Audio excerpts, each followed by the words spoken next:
Olá, estamos de volta com Visão Trabalhista em Entrevista, hoje detalhando para você um pouco dos prejuízos que a reforma trabalhista vai provocar, se for aprovada do jeito que está, em relação ao seu acesso à justiça do trabalho. E, Renata, uma das coisas que para mim me preocupam muito, bom, se dá para definir uma das coisas, mas com certeza é que esse texto ele vai mudar a forma como é feita as homologações. Hoje o trabalhador pode ir no Ministério do Trabalho ou ao sindicato que vai ali revisar se todo o termo de rescisão está correto, se as contas dele estão corretas, para realmente a empresa fazer o desligamento. No texto, desaparece essa assessoria do sindicato. Eu queria saber a tua análise em relação a essa mudança. Sim, com o novo texto eles vão retirar a obrigatoriedade do trabalhador que tem mais de 6 meses passar pela homologação ou no sindicato ou no Ministério do Trabalho. A alegação que é feita até no começo do novo texto legal, eles dizem o seguinte, que adianta passar pelo sindicato se depois o trabalhador vai ingressar na justiça? Então a homologação não serve de nada. E por isso que o fundamento deles para a retirada desse texto é este. Só que a gente sabe, e na prática diária a gente vê no escritório, o quê? Que geralmente aqueles contratos que têm menos de 6 meses que não passam pela homologação, geralmente tem mais erros de cálculo, de direitos que não são pagos, do que aqueles que passam pela revisão. Logicamente, muitas vezes passa pela revisão e tem alguma diferença? Sim, pode ter alguma diferença. Mas a gente tem que lembrar que o termo de rescisão, quando passa pela homologação, ele dá quitação àquelas verbas que estão lá descritas. Então, não é porque o trabalhador ele ingressa na justiça que o termo de rescisão necessariamente está errado. Às vezes ele está pedindo outro direito que não está ali consignado. Sim. Então, eles vêm querendo retirar. Também já tem uma emenda no Senado para que isso não aconteça, para que esse texto caia, porque se entende que é sim necessário que haja uma revisão dessa rescisão para que haja ali uma quitação geral das verbas trabalhistas do termo específico, né? É porque a base do que está ali no texto dá a impressão que fica muito no individual. Sim. E que você está à mercê do seu poder de barganha com o empresário. E que a gente sabe que, na realidade, não é grande esse poder. Sim. E aí a assistência do sindicato, do poder em geral, dos poderes públicos, para mediar, porque é uma relação de forças desigual. Uma outra questão é que cria duas outras questões, na verdade. Cria a possibilidade de você fazer um termo de quitação das verbas, e a outra coisa é uma rescisão em comum acordo.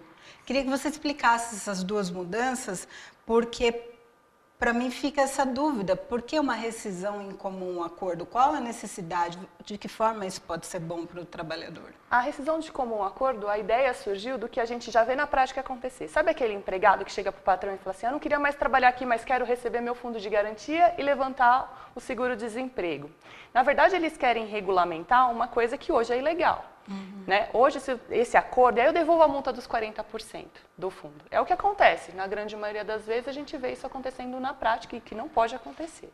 Então, o que é o comum acordo? O empregado chegaria para o patrão e fala, olha, eu quero sair da empresa, mas eu quero receber meu fundo de garantia.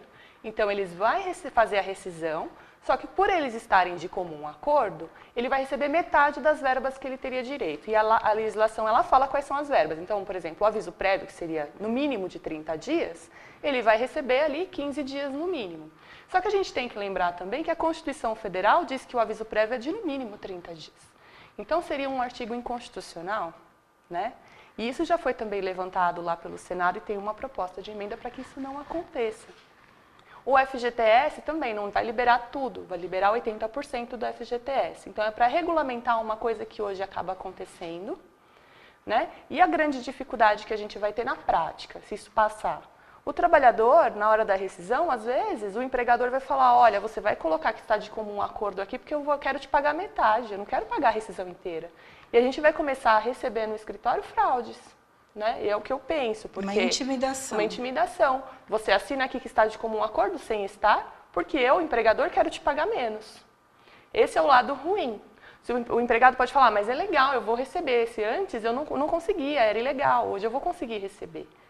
Para as práticas legais, ok, mas a gente pode ver que esse instituto pode acabar sendo utilizado por empresas de má fé para pagar menos para o trabalhador. E o trabalhador não vai ter opção, né? E a história do termo de rescisão? O que é isso? Por que essa necessidade de fazer esse termo de rescisão na visão de quem fez o texto da reforma? Quem fez o texto da reforma pensa em fazer o termo de quitação geral, né? Então, o termo de quitação geral ele vai ser anual, tem uma previsão lá. Então, vamos colocar, eu estou trabalhando na empresa, não sabe aquelas cartinhas que o consumidor hoje recebe? Ele tem um boleto que ele paga mês a mês, aí no final do ano a empresa manda uma cartinha para ele falando, olha, tá pago, esse ano você recebeu tudo. Então, eles querem trazer isso para a Justiça do Trabalho. Como que seria? Eu estou lá trabalhando na empresa, não fui demitida. No final do ano, o empregador me dá uma cartinha dizendo que ele me pagou tudo e eu não posso reclamar mais nada. Se eu fiz hora extra e não recebi, problema meu, eu vou colocar lá que eu recebi. Pode ser usado de forma ilegal. Então, é um termo de quitação anual. Depois, quando a empresa... Porque hoje o que acontece? A pessoa trabalha, se está errado, ela acaba se sujeitando àquilo. Então, ela faz hora extra e não recebe, trabalha em ambiente insalubre e não recebe. E lá no final, quando ela é mandada embora, ela tem 2 anos para buscar os seus direitos. Se a reforma passar e ela tiver assinado esse termo de quitação anual, quando ela é desligada da empresa, se for dado validade a esses termos de quitação, se o juiz entender que aquilo é válido, ele não pode reclamar mais nada, porque ela assinou ali que ela recebeu tudo. Então, o patrão acaba, ano a ano, fazendo essa cartinha para o empregado assinar. Deu para entender porque eles querem tanto essa reforma?